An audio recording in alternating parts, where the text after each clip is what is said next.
আমাদের অতি প্রিয় শ্রীপাদ ভক্তি বল্লভ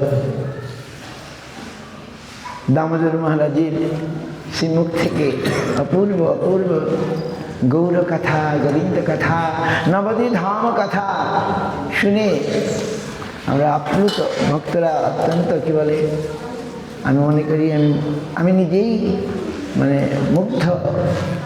এখন আমরা তার বিনিময়ে মহারাজকে কী দেব? আমরা আমাদের কৃতজ্ঞতা, we just say that we are very grateful to Maharaj. The Maharaj has come and given us a sweet Gaura Katha, Govinda Katha and Navadvip Dham Katha. সম্পূর্ণ নবদ্বীপ ধাম আমরা দেখলাম মহারাজের একবারে কণ্ঠস্থ, হৃদয়স্থ। শুধু কণ্ঠস্থ বললে ভুল হবে, হৃদয়ের মধ্যে গৌর কথা, গৌরধাম কথা থাকলে তবেই তো সেটা বদন দিয়ে বেরিয়ে আসে নাকি? তো আমরা শুনে আমরা we are all grateful, we are আমরা অত্যন্ত কৃতজ্ঞ এবং ধন্য যে আমি তো অনেক কিছু বোঝার চেষ্টা করি নাই, কিন্তু আমি শুনে আমার কি বলে কর্ণ মন তৃপ্ত। আমি ওই তত্ত্বকে অতটা বুঝতে যদিও বোঝা দরকার, আমি ওই আনন্দে তার যে ধ্বনি, তার যে কি বলে মধুরিমা, সেটি আমাকে আপ্লুত করছে। আমি আর জটিল তত্ত্বে প্রবেশ করতে পারছি না। তাদের এই সাধুমুখ থেকে, এই মহাজন মুখ থেকে তাদের যে ধ্বনি আমাদেরকে তৃপ্ত করে দেয়। If you hear the sweet voice, that's all I feel. I don't need to know so many things. যদিও আমাদের জানা দরকার, কি বলে চৈতন্য সিদ্ধান্ত বলিয়া চিত্তে না কর অলস, ইহা হইতে কৃষ্ণে লাগে শরীর মানুষ। যে মহারাজ আপনারা তো বুঝতে পারেননি, আমাদের পূজ্যপাদ কি বলে ভক্তি বেদান্ত কি শুদ্ধাদ্বৈতী মহারাজ কি বললেন দেখুন। তিনি একজন ফ্রান্সে তার জন্ম হয়েছে, ফ্রান্সেই তিনি বড় হয়েছেন, কিন্তু তার মুখ থেকে আমরা কি শুনলাম? অপূর্ব তত্ত্বের কথা, অপূর্ব তত্ত্বকথা। এই তত্ত্বকথা যদি আমরা শুনি, সিদ্ধান্ত বলিয়া চিত্তে না করে অলস, ওই সিদ্ধান্ত আমি বুঝি না বাবাগুলো থাক, না না না, ওটা নয়। ইহা হইতে কৃষ্ণে লাগে সুধীর মানুষ। ইফ উই লিসেন দিস সিদ্ধান্ত from the mouth of a great soul, great personality, then our mind will go in the feet of Lord, right? এই কৃষ্ণে লাগে সুধীর মানুষ, our mind will be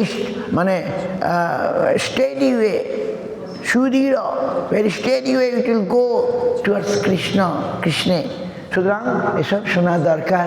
তো যাই হোক, আজকে যে আনন্দ, আপনারা সকলে এসছেন বলেই আমিও আনন্দ পাচ্ছি কৃষ্ণ কথা বলতে, গৌর কথা বলতে, গৌর কীর্তন, কৃষ্ণ কীর্তনের আমরা আজ দেশ বিদেশ থেকে, যদিও খুব বেশি সংখ্যা নয়, আর আমিও অনেকে, আর আমি ছোটোখাটো কালে বলেছিলাম আমি আহ্বান করে কষ্ট দেব, তো কিন্তু আপনারা নিজের ইচ্ছাতে, নিজের আগ্রহে আপনারা এসেছেন।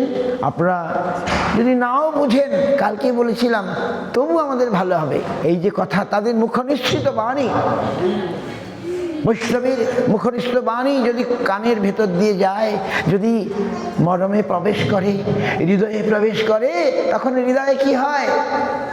আকুল করিল মোর প্রাণ, না জানি কতক বধূ শ্যাম নামে আছে গো, বদন ছাড়িতে নাহি পারে, সইকে বা শুনাইল শ্যাম নাম। আমরা মহারাজের মুখ থেকে এই সমস্ত কীর্তন শুনতে চাই, আমি তো গাইতে পারি না। মহারাজের মুখ থেকে, তার ধ্বনি থেকে অপূর্ব অপূর্ব। কালকে আমরা শুনেছি আশ্রম মহারাজ এসেছিলেন দিল্লি থেকে, উনি অপূর্ব কণ্ঠে, মধুময় কণ্ঠে, ভক্তিময় কণ্ঠে।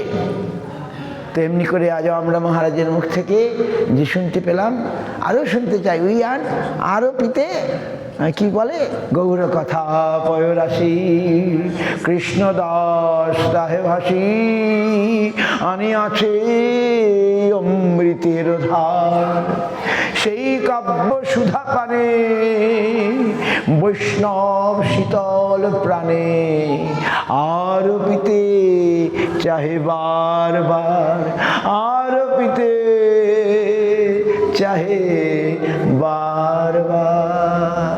এই বলে আমি শেষ করছি। আরো পেতে চাই, আমরা আরো পান করতে চাই এই গৌর কথা, গোবিন্দ কথা।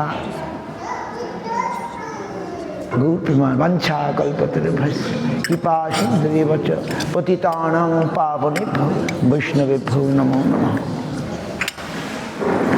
এখন আরতি হবে, শুনুন। আগামীকালকের ঘোষণা, চলে যাবেন না। আগামীকাল আমাদের প্রভু কি বলে, আমাদের সচিনন্দন প্রভু কলকাতা থেকে আসবেন আরও ভক্তবৃন্দ নিয়ে সংকীর্তন মেলা করতে টুমরো। কিন্তু এখন একটা ভয়েস মেসেজ পাঠিয়েছেন, দেখি আবার কি বলছেন। এক সেকেন্ড মহারাজ, আমি ভয়েস মেসেজ। ধন্যবাদ প্রণাম মহারাজ, আমরা যাচ্ছি, রাতে ওখানে পৌঁছাবো।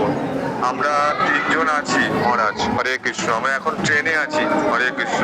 আমাদের পৌঁছতে